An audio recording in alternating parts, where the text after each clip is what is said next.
Hello साथियों, मैं Ajay sir आप सभी का स्वागत करता हूं आपके अपने परिवार उन्नति ऑनलाइन में। साथियों, आज का टॉपिक है आर्थिक आयोजन यानी कि योजना आयोग के बारे में पढ़ेंगे हम लोग आज। और योजना आयोग के तहत हम लोग पढ़ेंगे पंचवर्षीय योजनाएं, ठीक है ना। तो जितना देखिए थ्योरी से भी पढ़ेंगे और कुछ ट्रिक भी बताएंगे आपको पंचवर्षीय योजनाओं को याद करने का। तो जितना आज कवर हो पाएगा उतना कवर करेंगे, अन्यथा अगले क्लास में भी हम इसको अपडेट करेंगे, ठीक है ना। दूसरी बात यह है साथियों कि आज है 30 तारीख, लगभग आपको ध्यान ये रखना है कि अब से लगभग 14 दिन का समय बचा हुआ है। 15-16 तारीख को पेपर ही है अक्टूबर में, 14 दिन का समय बचा हुआ है। इस 14 दिन में बेहतरीन तैयारी करिए, बेहतरीन आप रिवीजन मारिए।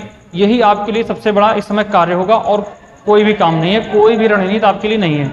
हाँ, इसके विषय में और जो विशेष रणनीतियाँ हैं उन पे हम लोग चर्चा करेंगे, ठीक है ना। उन पे हम फिर विशेष चर्चा करेंगे किसी अन्य वीडियो में, ठीक है ना। चलिए आज हम लोग बात करते हैं सीधा आर्थिक आयोजन की। देखिए साथियों, आर्थिक आयोजन होता क्या है? वह प्रक्रिया जिसके अंतर्गत किसी निर्धारित उद्देश्यों को पूरा करने के लिए, कहने का मतलब यह है कि ऐसी प्रक्रिया जिसमें अपने उद्देश्यों को पूरा करने के लिए हम निश्चित संसाधनों का, प्राकृतिक हो या कृत्रिम संसाधन हैं, उनको सुव्यवस्थित ढंग से उपयोग करें, उसी को ही क्या कहते हैं? आर्थिक आयोजन कहते हैं। सीधा सा मतलब ये है, आप एक चीज से समझिएगा। जैसे भाई एक लड़का है, एक परिवार है, ठीक है ना, एक परिवार है। अब परिवार में शादी ब्याह का नंबर आता है, ठीक है ना, परिवार में शादी ब्याह का नंबर आता है। तो भाई परिवार में शादी ब्याह में शुरुआत कहाँ से होती है? एक अच्छे लड़के से और एक अच्छी लड़की से, ठीक है ना। सबसे पहली जो विशेषता होती है वो यहीं से देखी जाती है, एक अच्छे लड़के और एक अच्छी लड़की से, कि भाई एक अच्छा लड़का एक अच्छी लड़की होनी चाहिए। परिवार वाले सोचते हैं लड़का है तो अच्छी लड़की मिलनी चाहिए, लड़की उसके पास तो अच्छा लड़का मिलना चाहिए। फिर वो लोग शादी के लिए सारी व्यवस्थाएं बनाते हैं। उस व्यवस्था का मतलब ये होता है कि उसकी योजना बनाते हैं कि भाई देखिए इसमें खर्च क्या क्या होगा, ठीक है ना, इसमें क्या क्या खर्च होगा। तो इस खर्च में वो लोग देखते हैं कि भाई अपने पास क्या क्या चीजें हैं, अपने पास क्या व्यवस्था है, यानी कि अपनी व्यवस्था क्या है। अपनी व्यवस्था का मतलब जैसे भाई किसान है तो उसके पास अन्न मिल जाएगा, गेहूँ, चावल, दाल, आलू, है ना, अन्य चीज़ें मिल जाएंगी, जैसा भी उसके पास सुविधाएं, जो भी अपना वो खेती करता है। और उससे फिर बाहरी चीज़ें क्या क्या लेनी है, ठीक है ना, बाहरी चीज़ें क्या क्या खरीदनी है, उसे ये देखना होता है। तो यही सब, इन्हीं सब चीज़ों को क्या करना है, इन्हीं सब चीज़ों का क्या करना है, एक आकलन लगाना है, ठीक है ना, एक आकलन लगाना है कि भैया इतना करना है। और उसे ये भी ध्यान देना है कि भाई ये सब जो करना है, शादी ब्याह फिक्स हो गया, ठीक है ना, तो वो कितने दिन बाद हमें करना है, 4 महीने बाद करना है, 6 महीने बाद करना है, 1 साल बाद करना है, ठीक है ना, वो कितने वर्ष बाद, कितने दिनों बाद करना है, ये भी तो अपना एक आकलन लगाता है भाई कि इतने दिन बाद हमारी व्यवस्था हो जाएगी, फिर हम लोग क्या करेंगे, अपना व्यवस्था करेंगे। तो वो जो भी करता है कि योजना के तहत करता है। किसके तहत करता है? एक योजना के तहत करता है। जैसे उदाहरण ले लीजिए आप, घर में एक बच्चा होता है, जन्म लेता है। जब बच्चा एक जन्म लेता है तो उसके माँ बाप जो होते हैं, माँ बाप क्या करते हैं, वो सोचते हैं कि भाई देखिए अभी 1 साल तक तो इसे केवल क्या क्या खिलाना है, क्या क्या पिलाना है, फिर दूसरे साल में उसे कैसे क्या करना है, फिर जब वो 4 साल 5 साल का हो जाएगा तो उसे स्कूल भेजना है, किस स्कूल में भेजना है, ठीक है ना, इंग्लिश मीडियम भेजना है कि हिंदी मीडियम में भेजना है, प्राइमरी में भेजना है कि जूनियर भेजना, कैसे भेजना है, उसे सारी व्यवस्थाएं वो करते हैं, ठीक है ना। फिर उसके बाद अगली प्लानिंग करते हैं कि भाई आगे चल के क्या करना है, इसे क्या बनाना है, क्या करना है। तो ये सारी क्या होती है कि योजना होती है। ये क्या होती है? योजना। इसी को हम लोग कह सकते हैं, ठीक है ना, ये योजना होती है। लेकिन अगर ये सारी योजनाओं को अगर किसी हम राष्ट्र या देश से जोड़ दें, ठीक है ना, तो वहां पे ये सारी योजनाएं किससे संबंधित होती हैं? आर्थिक से संबंधित होती हैं। किससे संबंधित होती हैं? आर्थिक चीजों से संबंधित होती हैं। कि उस देश, उस राष्ट्र का एक उद्देश्य होना चाहिए भैया कि हम पैसा लगा रहे हैं या पैसा दे रहे हैं या कोई योजना लागू कर रहे हैं तो उससे हमें क्या लाभ होगा, क्या हानि होगी और कितना इनकम होगी, कितना नुकसान होगा, ठीक है ना। ये सारी चीजों का जो व्यवस्था की जाती है, पहले से ब्यौरा बनाया जाता है, उसे ही कहते हैं योजना। उसे क्या कहते हैं? योजना। एक आर्थिक योजना कहते हैं। इतनी बात समझ में आई, ठीक है ना। तो ये तो भाई एक हो गया कि थोड़ी सी कहानी हो गई, ठीक है ना, एक कहानी हो गई कि योजना क्या होती है, आयोजन क्या होता है, ठीक है ना। एक आयोजन क्या होता है, ठीक है ना, योजना बन गई। अब उस योजना को जब लागू कर दिया जाता है तो उसे कहते हैं आयोजन हो गया। उसे क्या हो गया? आयोजन होना, ठीक है ना। तो भाई देखिए, भारत में आर्थिक नियोजन, भारत में जो आर्थिक नियोजन है, आयोजन है, भारत में आर्थिक आयोजन भारत में आर्थिक आयोजन के कुछ उद्देश्य हैं, कुछ उद्देश्य हैं, ठीक है ना। भारत में आर्थिक आयोजन के क्या हैं, कुछ उद्देश्य हैं। जैसे क्या क्या उद्देश्य हो सकते हैं भारत के, ठीक है ना। भारत के उद्देश्य हैं जैसे आर्थिक समृद्धि, क्या है भाई, आर्थिक समृद्धि। आर्थिक समृद्धि, पिछली क्लास में हमने आर्थिक समृद्धि के बारे में पढ़ा था और बताया था आपको आर्थिक समृद्धि होती क्या है, ठीक है ना। आर्थिक समृद्धि के बारे में बताया गया है कि ये होना चाहिए उद्देश्य भारत, मतलब ये उद्देश्य है भारत का। आर्थिक व सामाजिक, आर्थिक व सामाजिक आयोजन, ठीक है ना। आर्थिक व सामाजिक असमानता को दूर करना, आर्थिक व सामाजिक असमानता को, असमानता को दूर करना, देखिए भाई थोड़ा सा हम जल्दी में लिखना चाह रहे हैं, दूर करना, तो आप लोग अपना थोड़ा ध्यान दीजिएगा, हम जो बोल रहे हैं उस पर आप लोग ज्यादा गौर करिएगा, ठीक है ना। आर्थिक समृद्धि, आर्थिक व सामाजिक असमानता को दूर करना, गरीबी हटाना, ठीक है ना, गरीबी को दूर करना, बेरोजगारी को दूर करना,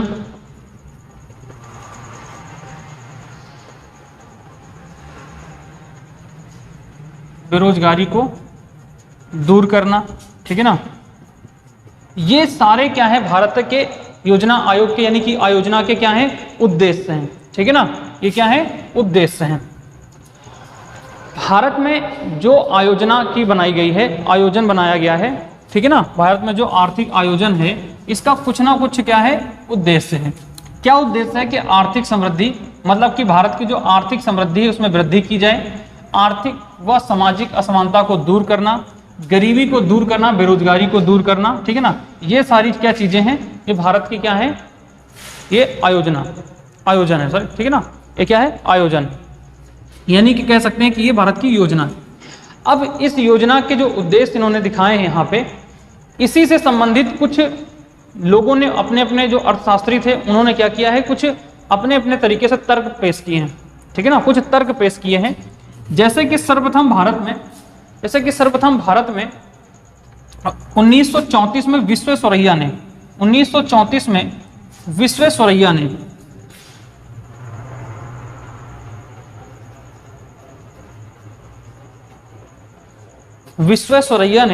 ठीक है ना, विश्वेश्वरैया ने 1934 में विश्वेश्वरैया ने सर्वप्रथम भारत में आर्थिक आयोजन, ठीक है ना, भारत में सर्वप्रथम आर्थिक आयोजन का प्रस्ताव लेके आए, आर्थिक आयोजन का प्रस्ताव दिया और अपनी एक पुस्तक लिखी, प्रस्ताव, एक पुस्तक, इनकी पुस्तक का नाम था प्लान्ड, इनकी पुस्तक का नाम था planned economy for India, planned economy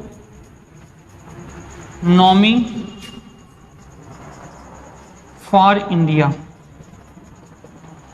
ठीक है ना, में दिया, मतलब मैं पुस्तक में दिया इन्होंने, ठीक है ना। 1934 में विश्वेश्वरैया ने सर्वप्रथम भारत में आर्थिक आयोजन का प्रस्ताव एक पुस्तक प्लान्ड इकोनॉमी फॉर इंडिया में दिया, ठीक है ना, इन्होंने इसमें सर्वप्रथम दिया। तो ये कभी कभी प्रश्न पूछ लेता है कि भारत में सर्वप्रथम आर्थिक आयोजन का या योजना आयोग का जो विस्तार है उसे किसने दिया था, उस प्रस्ताव को कौन लेके आया था, तो भैया कौन लेके आया था, विश्वेश्वरैया साहब लेके आए थे। कौन लेके आए थे, विश्वेश्वरैया लेके आए थे। उसके बाद एक और अर्थशास्त्री आए भारत में, ठीक है ना, एक उसके बाद और अर्थशास्त्री, लेकिन एक चीज और जान लेना, इसकी सबसे बड़ी विशेषता क्या थी कि इन्होंने इस योजना में, इसमें 10 वर्षीय आयोजन का विस्तार दिया था। ये भी ध्यान रखना, इसमें इन्होंने 10 वर्षीय आयोजन का विस्तार दिया था कि भैया 10 वर्ष के लिए अगर कोई आप आयोजना बनाइएगा, ठीक है ना, कोई योजना बनाइएगा तो कितने वर्ष के लिए बनाइएगा, 10 वर्ष के लिए बनाइएगा। कितने वर्ष के लिए बनाइएगा, 10 वर्ष के लिए। तो ये इन्होंने इसमें कहा था, ठीक। उसके बाद एक और आए, इधर थोड़ा सा ऊपर इरेज कर रहे हैं आप लोग, इधर समझ गए होंगे चीजों को, ठीक है ना, ऊपर वाला हम इरेज कर रहे हैं, आप लोग ध्यान से समझिएगा। इसके बाद 1938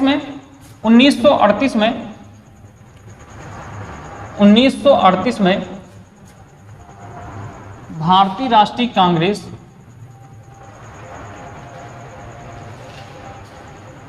ने पंडित जवाहरलाल नेहरू के अध्यक्षता में एक आर्थिक समिति का गठन किया। ठीक है ना, एक आर्थिक समिति का गठन किया, अध्यक्षता में राष्ट्रीय नियोजन समिति का गठन किया, अध्यक्षता में एक आर्थिक नियोजन समिति का गठन किया। ठीक, सबसे पहले कौन लेके आए? 1934 में विश्वेश्वरैया लेके आए। इन्होंने 10 वर्ष का क्या दिया? एक विस्तार दिया, आयोजन का विस्तार दिया। किस पुस्तक में दिया था? प्लान्ड इकोनॉमी फॉर इंडिया में दिया। उसके बाद 1938 में भारतीय राष्ट्रीय कांग्रेस ने पंडित जवाहरलाल नेहरू के नेतृत्व में एक समिति का गठन किया, जिससे इस समिति ने क्या नाम था? आर्थिक नियोजन समिति। ठीक है ना, आर्थिक नियोजन समिति गठन किया। इसमें भी 10 वर्ष की योजना के बारे में ही कहा गया था। इसके बाद बंबई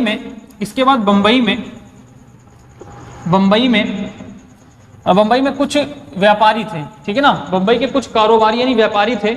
उन्होंने 8 उनमें से 8 बंबई में 8 उद्योगपतियों ने बॉम्बे प्लान पेश किया। इन्होंने क्या पेश किया? बॉम्बे प्लान पेश किया। ठीक है ना, इन्होंने क्या पेश किया? बॉम्बे प्लान पेश किया। और इसे कब पेश किया? बंबई में 8 उद्योगपतियों ने बॉम्बे प्लान 1944 में पेश किया। ठीक है ना, 1944 में बॉम्बे प्लान पेश किया, ये ध्यान रखिएगा। ठीक है ना, इसमें 15 वर्षीय सूत्रधार दिया था। इसमें 15 वर्षीय सूत्रधार दिया। मतलब इन 8 उद्योगपतियों ने, एक इसमें थे दलाल कुछ करके थे, नाम नहीं याद आ रहा उनका कंफर्म, दलाल करके कुछ थे उद्योगपति। उन्होंने क्या किया? मतलब उनकी अध्यक्षता थी। उन्होंने क्या किया? एक 15 वर्षीय सूत्रधार योजना पेश की भारत सरकार के सामने और कहा कि भाई ये योजना लगाइए तो क्या होगा कि भारत में आर्थिक वृद्धि होगी। ठीक है ना, आर्थिक वृद्धि होगी। बेटा 1 मिनट जरा इंक में डाल देता हूं। ठीक है ना, आर्थिक वृद्धि होगी, ये इन्होंने कहा था। ठीक है ना, उसके बाद आए एक श्री एम.एन. राय, जिन्होंने जन योजना प्रस्तुत किया। 1945 में जन योजना प्रस्तुत किया। उसके बाद 1950 में जयप्रकाश नारायण ने सर्वोदय योजना प्रकाशित की, लेकिन इन सभी की योजनाओं को नहीं माना गया। 1947 में पंडित जवाहरलाल नेहरू ने खुद ही एक समिति का गठन किया था, जो मैंने आपको पहले ही बता दिया था। आर्थिक नियोजन समिति को पुनः इन्होंने क्या किया? शुरू किया। आर्थिक नियोजन समिति को पुनः इन्होंने शुरू किया और इसकी सिफारिश पर इन्होंने क्या किया? एक योजना आयोग का गठन किया। ये कह सकते हैं कि एक योजना आयोग का गठन किया। ठीक है ना, चलिए आगे की बात करते हैं हम लोग। यहाँ पे ध्यान दीजिएगा। ठीक है ना, कुछ चीजें हैं इतिहास में, इसमें जान लीजिएगा, बाकी उतना इंपॉर्टेंट नहीं है। श्री एम.एन. राय, ठीक है ना, एक है श्री एम.एन. राय। ठीक है ना, श्री एम.एन. राय ने जन योजना 1945 में प्रस्तुत किया। जन योजना 1945 में प्रस्तुत किया। उसके बाद एक और शास्त्री साहब आए, मतलब एक और विद्वान आए 1950 में, जिनका नाम था जयप्रकाश नारायण। ठीक है ना, जयप्रकाश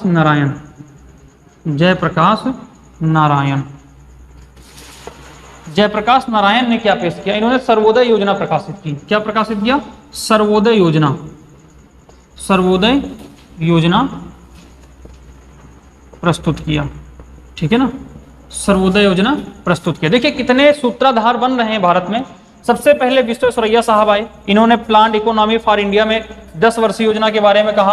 उसके बाद राष्ट्रीय कांग्रेस पंडित जवाहरलाल नेहरू ने आर्थिक नियोजन समिति गठन करके इन्होंने भी 10 वर्षीय योजना के बारे में उल्लेख किया। उसके मुंबई में 8 उद्योगपतियों ने बॉम्बे प्लान पेश किया। ठीक है ना, बॉम्बे प्लान पेश किया।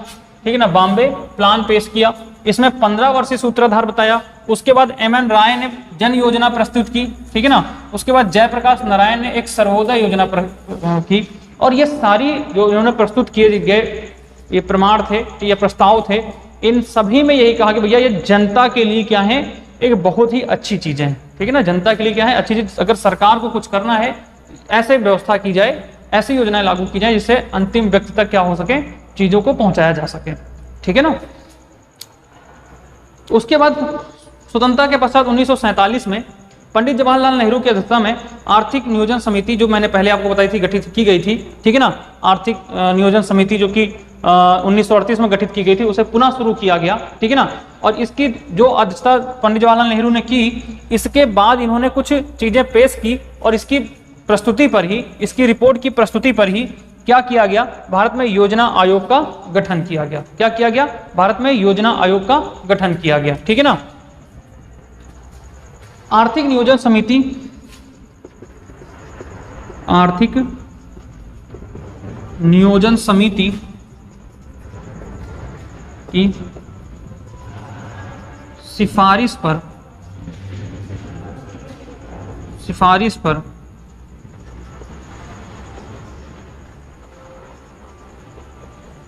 भारत सरकार ने एक योजना आयोग बनाया, ठीक है ना। भारत सरकार ने 15 मार्च 1951 15 मार्च 1950 को योजना आयोग का गठन किया। 15 मार्च 1950 को योजना आयोग का गठन किया, ठीक है ना। योजना आयोग का गठन किया। आर्थिक नियोजन समिति की सिफारिश पर भारत सरकार ने 15 मार्च 1950 को आर्थिक नियोजन समिति का क्या किया, गठन किया, ठीक है ना। जो कि एक गैर संवैधानिक तथा परामर्शदात्री ये संस्था थी। ये कैसी संस्था थी, तो ये बेटा संस्था थी गैर संवैधानिक। यह एक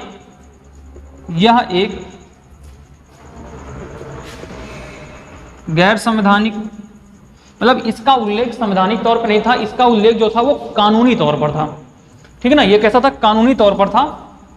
ऐसा जहां पर भी संवैधानिक लिखा हो, गैर संवैधानिक लिखा हो, तो इसका मतलब संविधान में उसका उल्लेख नहीं है, वो संविधान के बाद में उसका उल्लेख किया गया है, ठीक है ना। एक गैर संवैधानिक तथा परामर्शदात्री संस्था थी, तथा परामर्शदात्री संस्था थी, ठीक है ना, संस्था थी।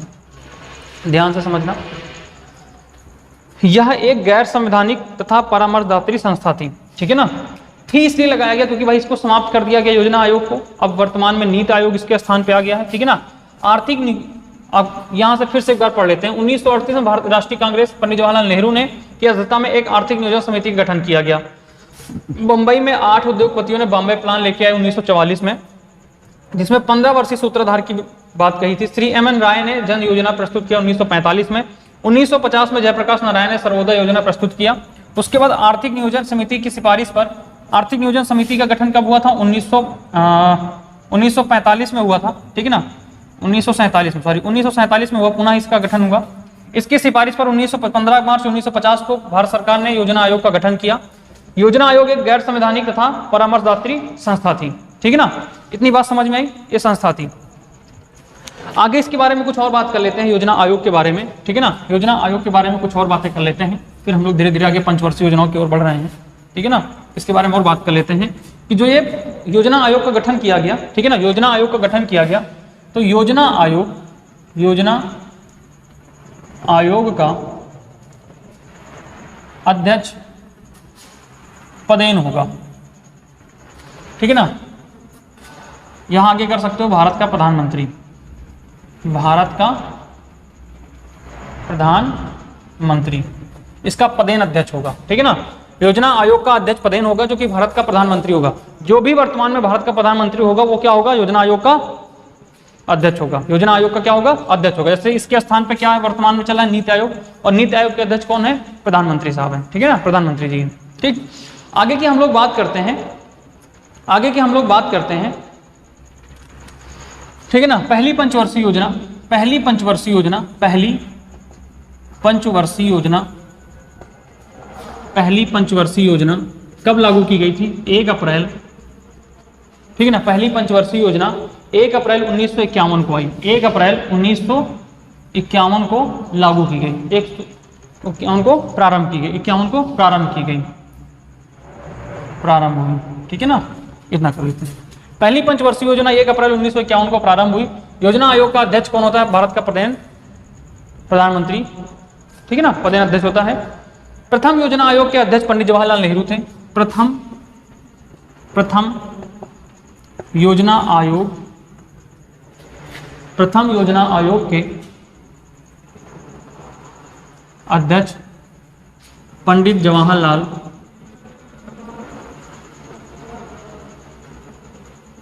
नेहरू थे, ठीक है ना, पंडित जवाहरलाल नेहरू थे।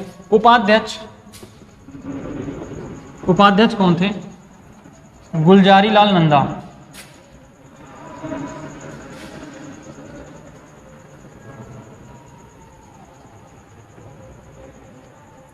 ठीक है ना। प्रथम योजना आयोग के अध्यक्ष कौन थे? पंडित जवाहरलाल नेहरू थे। और उपाध्यक्ष कौन थे? गुलजारी लाल नंदा, ये साहब थे, इसके अध्यक्ष थे, ठीक है ना। क्या इतनी बात मेरी समझ में आ रही कि नहीं आ रही दोस्त? फटाफट बताओ, इतनी बात समझ में आई कि नहीं आई? भारत में योजना आयोग को 15 अगस्त 2014 को समाप्त कर दिया गया। ध्यान से सुनिएगा कि मेरी बात, भारत में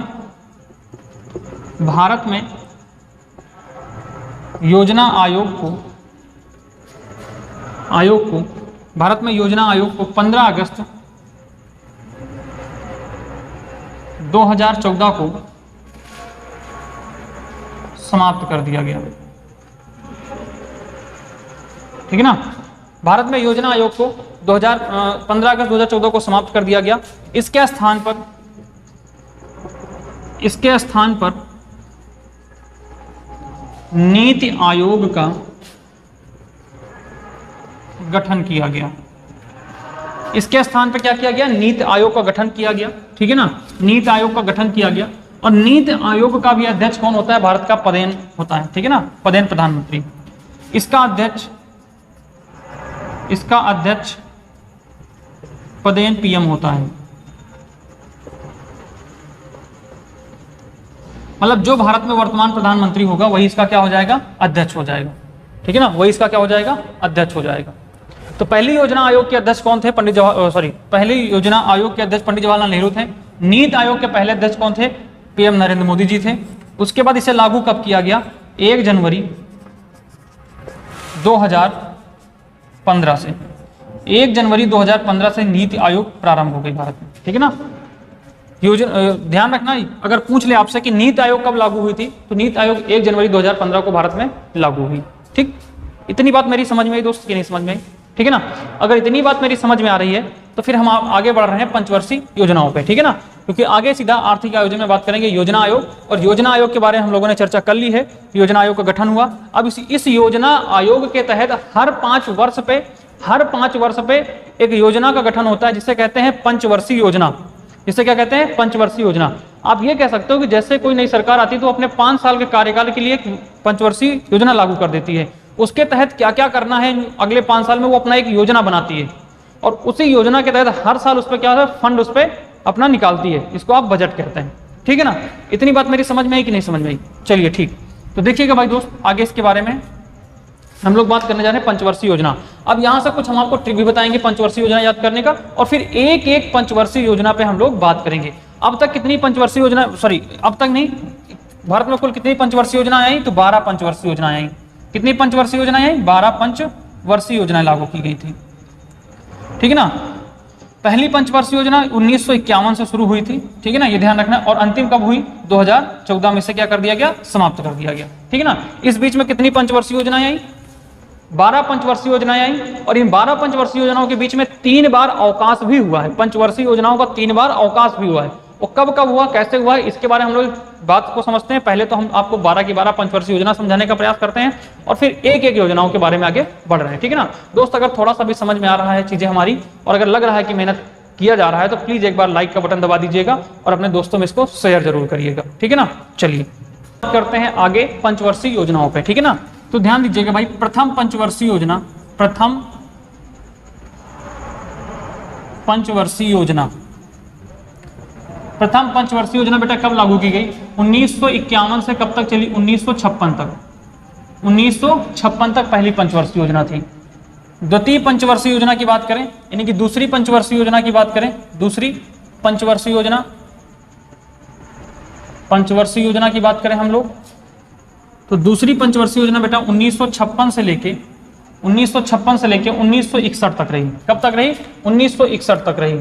अगर तीसरी पंचवर्षीय योजना की बात करें हम लोग, तीसरी पंचवर्षीय योजना की हम लोग बात करें तो ये 1961 से लेके 1966 तक रही। कब तक रही?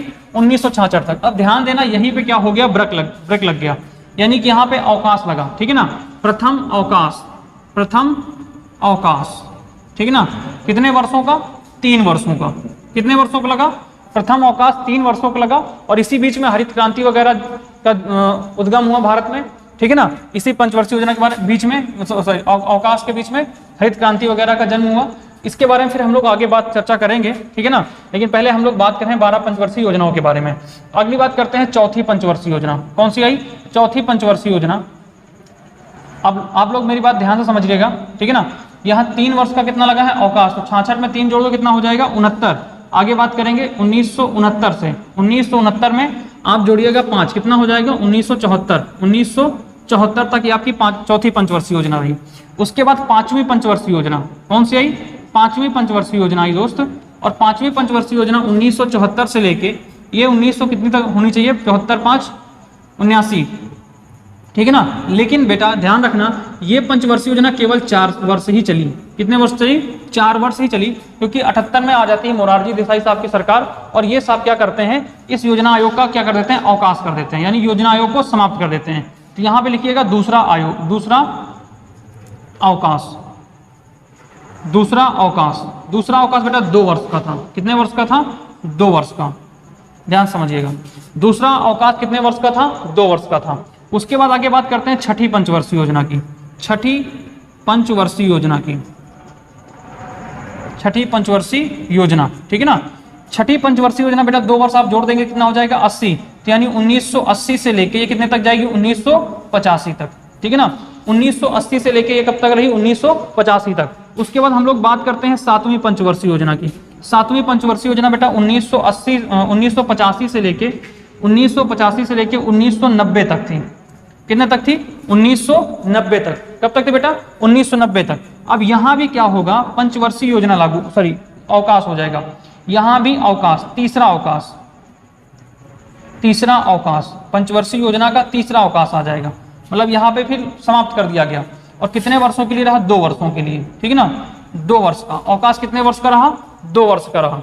उसके बाद फिर हम लोग आगे बढ़ते हैं, 7वीं हो गई। 7वीं के बाद 8वीं पंचवर्षीय योजना आ जाएगी। कौन सी आ जाएगी? 8वीं पंचवर्षीय योजना। 8वीं पंचवर्षीय योजना ये बेटा कब से कब तक थी? अब 90 में 2 जोड़ देंगे, कितना हो जाएगा? 92। यानी 1992 से 5 जोड़िए, कितना हो जाएगा? 5 पंचवर्षीय योजना है तो 5 जोड़िएगा, कितना हो जाएगा? 5 जोड़िएगा। 1992 में 5, 97। 1997 तक आपकी ये 8वीं पंचवर्षीय योजना थी। इतनी बात समझ में आई कि नहीं आई? फटाफट बताओ भाई, इतनी बात समझ में आई? क्या इधर लिख सकते हैं हम? क्या इधर लिख दें मेरे भाई? इधर लिख दें, दिखेगा ना भाई? तो चलिए, यहाँ पे थी 9वीं पंचवर्षीय योजना। 9वीं पंचवर्षीय योजना, 9वीं पंचवर्षीय योजना ये बेटा कब से कब तक आई? 97 है तो 1997 से 5 जोड़ेंगे, 7, 5, 12, यानी कि 2002 तक। ये कब तक थी? 2002 तक। दिख रहा है ना मेरे भाई? उसके बाद 10वीं पंचवर्षीय योजना। कौन सी आई? 10वीं पंचवर्षीय। अब कोई भी योजना अवकाश नहीं होगा। ये 2 वर्ष, तीसरी बार लगने के बाद अब कोई भी योजना अवकाश नहीं होगा। अब सब में 5-5 वर्ष जोड़ते चले जाइए। 2002 से लेकर 2007 तक। फिर उसके बाद 11वीं पंचवर्षीय योजना। ठीक है ना, 11वीं पंचवर्षीय योजना ये कब से कब तक थी? तो भैया 2007 से लेके 7, 5, 12, 2012 तक। ठीक है ना, उसके बाद 12वीं पंचवर्षीय योजना और अंतिम पंचवर्षीय योजना। 12वीं और अंतिम पंचवर्षीय योजना, 12वीं एवं अंतिम पंचवर्षीय योजना ये कब से कब तक लागू की गई? ठीक है ना, 12वीं पंचवर्षीय योजना ये कब से कब तक थी? ये 2012 से लेके 2017 तक चली, ठीक है ना। 17 में जाके समाप्त हुई, लेकिन इसका जो योजना आयोग का समापन किया गया वो 2014 में ही कर दिया गया, लेकिन 17 तक अपना इसने कार्य किया, ये ध्यान रखना आप, ठीक है ना। तो ये हो गई आपकी बेटा 12 पंचवर्षीय योजना। जो मैंने कहा था ट्रिक है, वो ट्रिक बेटा यही है, सबसे बेहतरीन तरीका यही है कि आप हर पंचवर्षीय योजना, ध्यान से समझिएगा, पंचवर्षीय योजना है तो कितने वर्ष की होंगी? 5 वर्ष की होंगी। कितने वर्ष की होगी? 5 वर्ष की होगी। तो आप जब भी लिखेंगे 5 वर्ष इसमें जोड़ते हुए चले जाएंगे। और ध्यान रखना कि भैया 3 योजना अवकाश हुए हैं। कितने योजना अवकाश हुए हैं? 3 योजना अवकाश हुए हैं। वो कब कब हुए हैं? पहली बार 3 पंचवर्षीय योजनाएं चली। पहली बार कितनी पंचवर्षीय योजनाएं चली? 3 बार। 3 चली। कितनी चली? 3 चली। देखिए, पहली चली, दूसरी चली, तीसरी चली, 3 पंचवर्षीय योजनाएं चल चुकी। जब 3 पंचवर्षीय योजनाएं चल चुकी तो कितने वर्ष का अवकाश लगा? 3 वर्ष का अवकाश लगा। कितने वर्ष का अवकाश लगा? 3 वर्ष का, ठीक है ना, 3 वर्ष का अवकाश लगा। उसके बाद ध्यान दीजिएगा, चौथी, पांचवी, फिर 2 पंचवर्षीय योजनाएं लगी। कितने वर्ष का अवकाश? 2 वर्ष का अवकाश। लेकिन एक चीज ध्यान रखना, 5वीं पंचवर्षीय योजना 1974 से लेकर 78 तक ही थी। उसके बाद फिर क्या हुआ? 2 वर्ष का अवकाश लगा दूसरी बार, फिर 6ठी और 7वीं, फिर 2 पंचवर्षीय योजनाएं चली और फिर 2 वर्ष का अवकाश लग गया। फिर कितना लग गया? 2 वर्ष का अवकाश लग गया। फिर उसके बाद लगातार चलती गई, 12वीं योजना तक चला और 12वीं के बाद क्या हो गया? समाप्त हो गया। क्या इतनी बात मेरी समझ में आई मेरे भाई? अगर इतनी बात समझ में आई तो एक बार प्लीज आप लोग कमेंट करिएगा यस और नो, ठीक। अगर समझ में आ रही है तो बेटा, अगर क्लास अच्छी लग रही हो तो प्लीज एक बार लाइक ठोक दीजिएगा। हट जा रहा हूँ, देख लीजिएगा एक बार बेहतर तरीके से इसको, ठीक है ना, एक बार बेहतर तरीके से इसको देख लीजिएगा आप सारे लोग। स्क्रीनशॉट वगैरह लेना है तो भी ले सकते हैं, ठीक है ना, इसको नोट कर लेना आप लोग, ठीक। चलिए आगे बढ़ते हैं हम लोग। अब हम लोग पढ़ते हैं भाई एक योजना पढ़ते हैं, पंचवर्षीय योजनाएं पढ़ते हैं। देखो मेरे भाई, अब जो पढ़ेंगे वो बहुत इंपॉर्टेंट फैक्ट है, यहां से पक्का प्रश्न पूछे जाते हैं, ठीक है ना। तो ये आप लोग ध्यान से देखिएगा।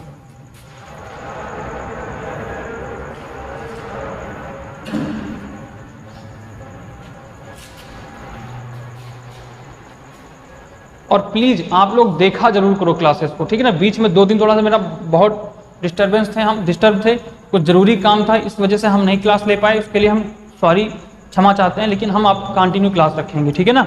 चलिए, प्रथम पंचवर्षीय योजना, प्रथम पंचवर्षीय योजना, ठीक है ना, 1951 से 56 तक, ठीक है ना। देखिए सबसे पहले तो ये बात करेंगे, देखिए जब भारत आज़ाद हुआ, आज़ाद होने के बाद भारत में एक योजना बनाई गई और उस योजना के तहत ध्यान दिया गया, भाई देखिए योजना बनेगी तो योजना किसी न किसी उद्देश्य से बनेगी।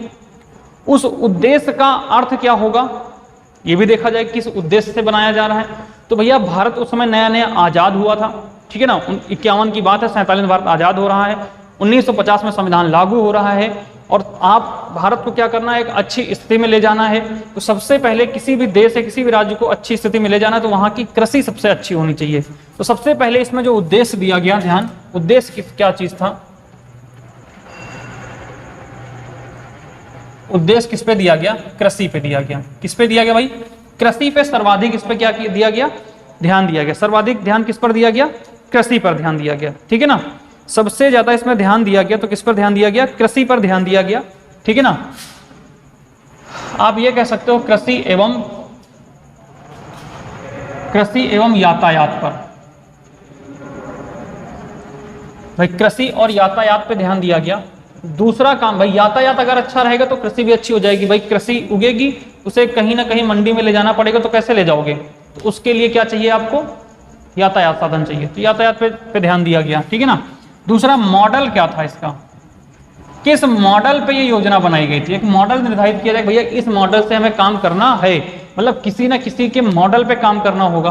किसी ना किसी मॉडल का मतलब ये है, जैसे देखिए भाई अब शादी ब्याह का आयोजन हो रहा है तो उसमें एक मॉडल दिया था ना, भाई देखिए हम गांव के स्तर से करेंगे कि शहर के स्तर से करेंगे, ठीक है ना, किस स्तर से करेंगे ये मॉडल, ठीक है ना, इसे कहते हैं मॉडल। तो देखिए इसमें एक चीज और ध्यान रखना, उद्देश्य में कृषि पे लगभग 18% खर्च किया गया था, 18% बजट का खर्च किया गया कृषि पर, और प्रति व्यक्ति आय बढ़ाने के लिए कितना, 11% खर्च किया गया, ठीक है ना। मॉडल कैसा था, हैरोल्ड डोमार मॉडल था, हैरोल्ड एवं डोमर मॉडल पर आधारित था, मॉडल पर आधारित, ठीक है ना, मॉडल पर आधारित। इतनी बात समझ में आई, मॉडल पर आधारित था। आगे की बात करना, इस योजना के तहत देखिए, अब सबसे पहले ध्यान दीजिएगा, इस योजना के तहत कुछ परियोजनाएं शुरू की गई, कुछ परियोजनाएं प्रारंभ की गई। यहां पे बात किसकी की गई है, उद्देश्य किसका रखा गया पूरे पंचवर्षीय योजना में, कृषि का उद्देश्य रखा गया। तो भैया कृषि को पूरा करने के लिए सबसे जरूरी चीज क्या होता है, पानी। सबसे जरूरी चीज क्या होता है, पानी। तो पानी की व्यवस्था की जाएगी। तो पानी के लिए कुछ नहर और बांध की व्यवस्था की गई, ठीक है ना, कुछ नहर और बांध की व्यवस्था की गई। जैसे इस योजना के तहत क्या परियोजनाएं बनाई गई, जैसे भाखड़ा नागल परियोजना, भाखड़ा नागल परियोजना। तो ये भी प्रश्न पूछा गया है कि भाखड़ा नागल परियोजना किस पंचवर्षीय योजना के तहत स्थापित की गई। तो भैया प्रथम पंचवर्षीय योजना के तहत स्थापित की गई थी, ठीक है ना। दूसरा है व्यास परियोजना, दूसरी क्या बनाई गई, व्यास परियोजना बनाई गई, व्यास परियोजना बनाई गई। कौन सी परियोजना बनाई गई, व्यास परियोजना स्थापित की गई। फिर क्या, दामोदर नदी घाटी परियोजना बनाई गई, दामोदर नदी घाटी परियोजना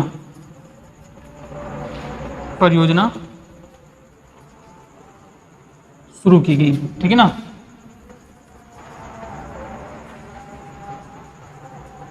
शुरू की गई, ये ध्यान रखिएगा, योजना शुरू की गई।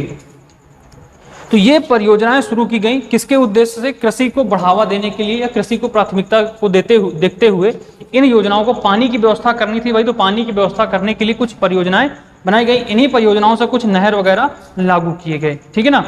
इस परियोजना के तहत मतलब इस पंचवर्षीय योजना का जो लक्ष्य था, इसका जो लक्ष्य था, ध्यान रखिएगा, जीडीपी लक्ष्य जो होता है, जीडीपी लक्ष्य रखा गया था, ठीक है ना। जीडीपी जो लक्ष्य रखा गया था, कितना रखा गया, 2.1% का रखा गया था, 2.1% का रखा गया था। और जो प्राप्ति हुई थी, ठीक है ना, जो प्राप्ति इसकी देखी गई, प्राप्ति कितने की रही, तो भाई प्राप्ति 3.6% की रही, 60% की रही, ठीक है ना। तो ये कह सकते हैं कि ये वृद्धि रही और सफल योजना थी।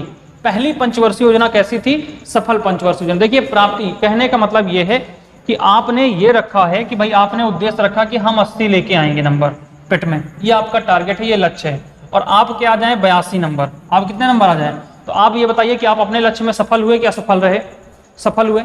अगर आपने लक्ष्य रखा था कि मेरे 80 नंबर आएंगे, मैं 80 नंबर लेके ही रहूंगा, और सपोज करिए आपके नंबर आ जाए कितने, 78 नंबर आ जाए, तो आप ये बताइए कि आप अपने लक्ष्य में सफल रहे कि असफल रहे।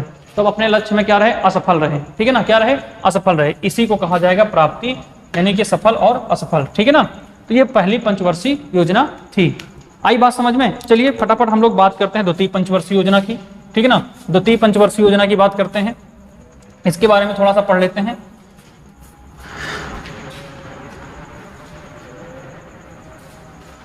दोस्त द्वितीय पंचवर्षीय योजना जो थी वो 1956 से लेके 61 तक थी, 1956 से लेके 61 तक थी, ठीक है ना। द्वितीय पंचवर्षीय योजना यानी कि दूसरी पंचवर्षीय योजना भी कह सकते हैं इसको, दूसरी पंचवर्षीय योजना भी कह सकते हैं। इसकी जो योजना, इस योजना का जो मॉडल था, इस योजना का जो मॉडल था वो किस पर आधारित था, यानी किस पर आधारित था ये मॉडल, तो ये भैया पीसी महालनोबिस के मॉडल पर आधारित था। पीसी महालनोबिस मॉडल पर आधारित थी। यह जो दूसरी पंचवर्षीय योजना थी 1956 से लेकर 61 तक, ये किस पर आधारित है, पीसी महालनोबिस के पर आधारित मॉडल पर आधारित थी। इसका उद्देश्य क्या था, इसका उद्देश्य क्या था, उद्देश्य ध्यान रखिएगा, ये दो बातें बहुत ध्यान रखने वाली होती हैं।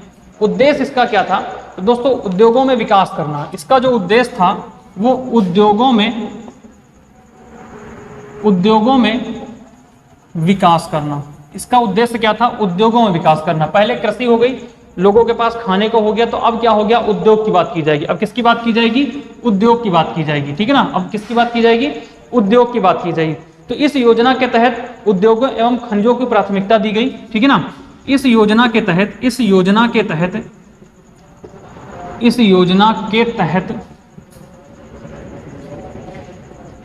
उद्योगों एवं खनिजों को प्राथमिकता दी गई।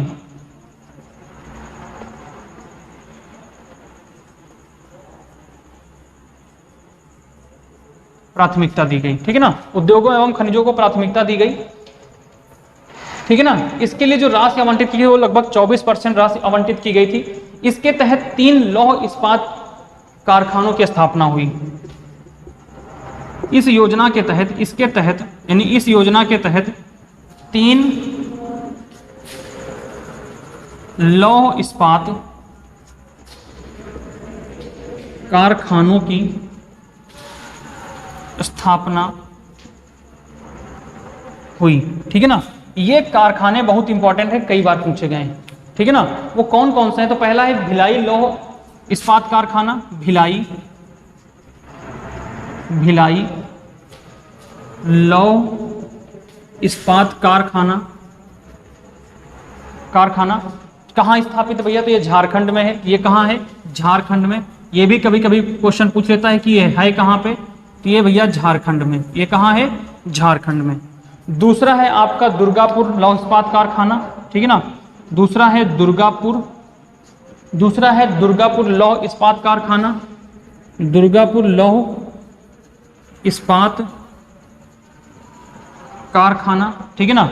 ये कहाँ है? तो ये बेटा वेस्ट बंगाल में, यानी कि पश्चिम बंगाल में। ये है पश्चिम बंगाल में, ये पश्चिम बंगाल में है।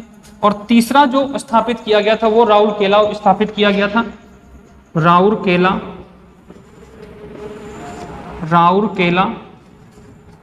ठीक है ना। राउरकेला लौह इस्पात कारखाना स्थापित किया गया। और ये कहाँ स्थापित किया गया था? तो ये उड़ीसा में स्थापित किया गया। कहाँ स्थापित किया गया? उड़ीसा में, ठीक है ना।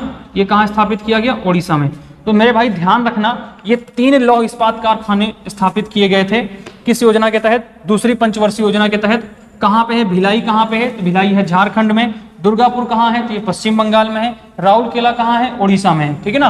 राउरकेला कहाँ पे है? तो ये उड़ीसा में है, ठीक है ना। इसके तहत ये योजना शुरू की गई, ठीक है ना। तो इतनी बात समझ में आई। इस योजना में जो लक्ष्य रखा गया था, इस योजना का जो लक्ष्य था, ठीक है ना, इस बार लक्ष्य बढ़ाया गया कि भाई देखिए पिछली बार हम लोगों ने 3.6 का प्राप्ति की थी। इस बार थोड़ा सा लक्ष्य क्या करते हैं? बढ़ाते हैं। मान लीजिए पिछली बार इस बार आपने 80 प्राप्त कर लिया, तो अगली बार जब पेट का पेपर देंगे तो आप जाहिर सी बात है अपना कोशिश करेंगे भैया हम इस बार 85 लेके आए। अगली बार 85 का अपना लक्ष्य रखेंगे या 90 का लक्ष्य रखेंगे, ठीक है ना। तो ध्यान दीजिएगा, लक्ष्य आपने क्या लक्ष्य रखा गया? 4.5 का, ठीक है ना। लक्ष्य कितने का रखा गया था? 4.5% का रखा गया। और जो प्राप्ति की गई वो प्राप्ति कितने की गई? तो प्राप्ति भैया 4.1% की गई। 4.1% की प्राप्ति की गई। अब आप बताइए ये योजना सफल रही कि असफल रही? ये आप लोग बताइए कमेंट करके फटाफट, ठीक है ना। आप लोग कमेंट करके से फटाफट बताइए कि इसकी प्राप्ति कैसी हुई। इसकी जो प्राप्ति हुई 4.1% की, तो ये योजना सफल थी कि असफल थी? इसके बारे में आप लोग फटाफट कमेंट करिएगा। और दूसरा, क्लास कैसी लगी? ठीक है ना, आज हम यहीं तक रखेंगे आज की क्लास, ठीक है ना। कैसा लगा क्लास आप लोग हमें कमेंट करके जरूर बताइएगा, ठीक है ना दोस्त। जितना भी नोट्स बनवा रहे एक बार फटाफट नोट्स बना के रिवीजन करते रहिएगा, मजा आएगा बहुत, ठीक है ना। और अगले 10 दिन में हम बहुत कुछ तहलका मचाने वाले हैं इस इकोनॉमी को लेके, ठीक है ना, या अन्य भी चीज़ों को लेके, ठीक है ना। चलिए मिलते हैं अगली क्लास में। जय हिंद, जय भारत। क्लास कैसी लगी इसको जरूर कमेंट करिएगा, और क्लास पसंद आई हो तो प्लीज़ बेटा लाइक और शेयर जरूर करिएगा। चैनल को सब्सक्राइब भी कर लीजिएगा, ठीक है। जय हिंद, जय भारत।